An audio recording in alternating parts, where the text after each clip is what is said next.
हे सगळं घडतंय आणि त्याला इतरही काही गोष्टी कारणीभूत आहेत। मुळात पवार आणि फडणवीस यांच्यात संबंध सुधारल्याची चर्चा अचानक सुरू झालेली नाही।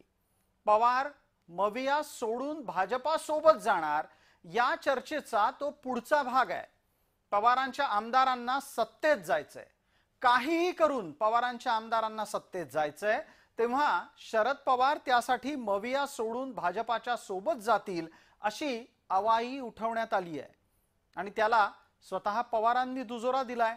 म्हणूनच चर्चा जास्त जोरात सुरू झाली आहे की पवार आता भाजप सोबत जाणारच। मात्र त्यामुळे मवियात कुणीतरी अस्वस्थ झालंय। ओळखा पाहू कोण असेल अस्वस्थ झालेलं?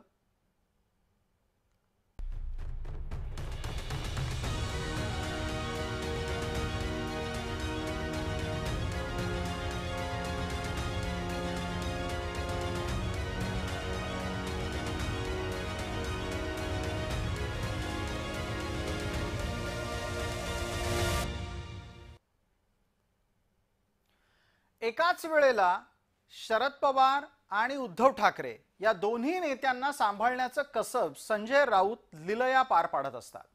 पण आता जर समजा सत्तेसाठी भाजपासोबत जाण्याचा निर्णय पवार घेत असतील तर स्वाभाविकरित्या अस्वस्थ होणाऱ्यांच्या यादीत सगळ्यात पहिलं नाव हे संजय राऊतांचं असेल। सुप्रिया सुळेंचं नाव तुम्ही वारंवार घेताय किंवा अन्य काही नेत्यांची नावं घेताय, त्यांना तहान नक्कीच लागली असेल। पण तहान लागल्यावरती कोणी गटारातलं पाणी किंवा गढूळ पाणी पित नाही। बरं, त्यांना तहान नक्कीच लागली असेल, त्याची सगळ्यांना लागली असेल, कारण सहकार क्षेत्रामध्ये असल्यामुळे कारखाने आहेत, सूतगिरण्या आहेत, अमुक आहेत, तमुक आहेत।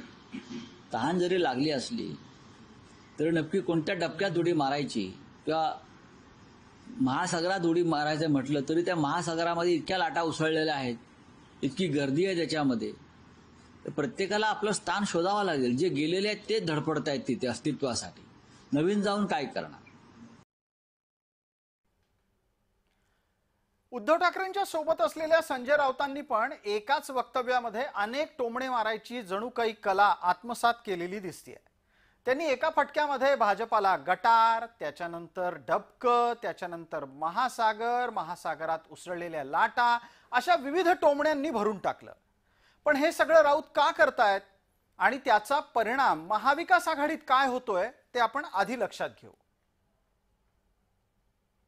शिवसेना नेते माननीय संजयजी राऊत साहेब सातत्याने राष्ट्रवादी काँग्रेस पार्टी शरदचंद्रजी पवार पक्षावर त्याचबरोबर आमच्या नेत्यांच्या संदर्भात सातत्याने टीका टिप्पणी करतात किंवा या ठिकाणी वेगवेगळ्या भूमिका मांडण्याचा प्रयत्न करतात। मुळातच राष्ट्रवादी काँग्रेस पार्टी शरदचंद्रजी पवार या पक्षाचे नेते आणि आमचे श्रद्धास्थान आदरणीय पवार साहेब खंबीर आहेत।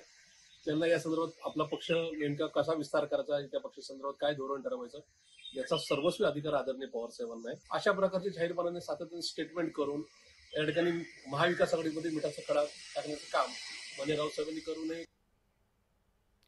महाराष्ट्राच्या राजकारणामध्ये एक सत्य मात्र कायम टिकून आहे, ते म्हणजे पवार आणि ठाकरेंनी राजकारणात स्वतःचा स्वार्थ हा सर्वोपरी ठेवलाय आणि म्हणूनच स्वार्थापोटी एकत्र असलेल्या मवियामध्ये आता मात्र एकटे पडण्याची भीती ठाकरेंनाच वाटू लागली आहे। ही भीती ठाकरेंच्या बाबतीमध्ये दिवसेंदिवस इतकी वक्तव्य करून ज्या पद्धतीने समोर येते त्या पद्धतीने त्याची चिंता सुद्धा स्पष्टपणे जाणवते। शरद पवार आणि अजित पवारांचे गट एकत्र येणे किंवा सुप्रिया सुळेंनी केंद्रात मंत्री होणे, शरद पवारांचा गट राज्यातल्या सत्तेत सहभागी होणे, हा केवळ संजय राऊतांचं वक्तव्याला महत्त्व द्यावं इतका छोटा विषय नाहीये। भारतीय जनता पक्षाकडून आणि एकूणच राजकारणाच्या दृष्टीनं एक खूप मोठी डेव्हलपमेंट म्हणून आपण त्याच्याकडे पाहिलं पाहिजे। त्या संदर्भात पडद्याआड जे काही सुरू आहे, पडद्याच्या बाहेर ज्या पद्धतीची वक्तव्य केले जातात, त्याच्यात सिग्नल दिले जात आहेत, एकमेकांना संकेत दिले जात आहेत की आम्ही एकत्र येतो अशा पद्धतीचा। शरद पवारांच्या गटातले खासदार विशेषतः त्या बाबतीत खूप आग्रह आहेत, कारण त्यांचे जे 8 खासदार जे आहेत निवडून आलेले महाराष्ट्रातले, त्यातले बहुतेक सगळेजण, एक सुप्रिया सुळेंचा आणि अमोल कोल्हेंचा जर अपवाद सोडला तर बहुतेक सगळ्या खासदारांचं म्हणणं असं आहे की आपल्याला पुढच्या निवडणुकीला सामोरं जाताना अडचण होऊ नये आणि आपल्या भागातला आपल्या मतदारसंघाचा विकास आणि बाकी बऱ्याच गोष्टी त्याला कारणीभूत आहेत. अजित पवारांची जी एक इमेज आहे एकूण एक डेव्हलपमेंटच्या अनुषंगाने ते पण त्यासाठी कारणीभूत आहे आणि त्यामुळे खूप प्रेशर आहे. विशेषच्या या भागामध्ये तुर्तास इतकंच. आपण पाहत राहा फक्त जय महाराष्ट्र.